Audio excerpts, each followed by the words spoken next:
സങ്കീർത്തനങ്ങൾ അദ്ധ്യായം 7. എൻ്റെ ദൈവമായ യഹോവേ, നിന്നെ ഞാൻ ശരണം പ്രാപിക്കുന്നു. എന്നെ വേട്ടയാടുന്ന എല്ലാവരുടെയും കയ്യിൽ നിന്ന് എന്നെ രക്ഷിച്ച് വിടുവിക്കണമേ. അവൻ സിംഹമെന്ന പോലെ എന്നെ കീറിക്കളയരുതേ. വിടുവിപ്പാൻ ആരുമില്ലാതിരിക്കുമ്പോൾ എന്നെ ചീന്തിക്കളയരുതേ. എൻ്റെ ദൈവമായ യഹോവേ, ഞാനിത് ചെയ്തിട്ടുണ്ടെങ്കിൽ, എൻ്റെ പക്കൽ നീതികേടുണ്ടെങ്കിൽ, എനിക്ക് ബന്ധുവായിരുന്നവനോട് ഞാൻ ദോഷം ചെയ്തിട്ടുണ്ടെങ്കിൽ, ഹേതു കൂടാതെ നിനക്ക് വൈരിയായിരുന്നവനെ ഞാൻ വിടുവിച്ചുവല്ലോ. ശത്രു എൻ്റെ പ്രാണനെ പിന്തുടർന്ന് പിടിക്കട്ടെ. അവൻ എൻ്റെ ജീവനെ നിലത്തിട്ട് ചവിട്ടട്ടെ. എൻ്റെ മാനത്തെ പൂഴിയിൽ തള്ളിയിടട്ടെ. യഹോവേ, കോപത്തോടെ എഴുന്നേൽക്കണമേ. എൻ്റെ വൈരികളുടെ ക്രോധത്തോടെ എതിർത്ത് നിൽക്കണമേ. എനിക്ക് വേണ്ടി ഉണരണമേ. നീ ന്യായവിധി കൽപ്പിച്ചുവല്ലോ. ജാതികളുടെ സംഘം നിന്നെ ചുറ്റി നിൽക്കട്ടെ.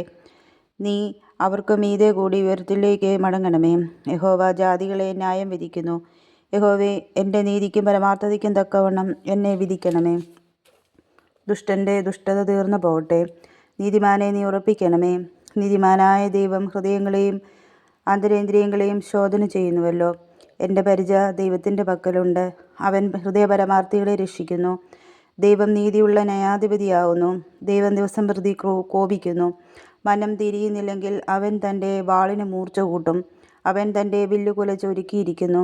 അവൻ മരണാസ്ത്രങ്ങളെ അവൻ്റെ നേരെ തൊടുത്തു. തൻ്റെ ശരങ്ങളെ തീയമ്പുകളാക്കി തീർത്തിരിക്കുന്നു. ഇതാ, അവന് നീതികേടിനെ നോവ് കിട്ടുന്നു. അവൻ കഷ്ടത്തെ ഗർഭം ധരിച്ച് വഞ്ചനയെ പ്രസവിക്കുന്നു. അവനൊരു കുഴി കുഴിച്ചുണ്ടാക്കി കുഴിച്ച കുഴിയിൽ താൻ തന്നെ വീണു. അവൻ്റെ വേണ്ടാതനം അവൻ്റെ തലയിലേക്ക് തിരിയും. അവൻ്റെ ബലാത്കാരം അവൻ്റെ നിറയിൽ തന്നെ വീഴും. ഞാൻ യഹോവയെ അവൻ്റെ നീതിക്ക് തക്കവണ്ണം സ്തുതിക്കും. അത്യുന്നതനായ യഹോവയുടെ നാമത്തിന് സ്തോത്രം പാടും.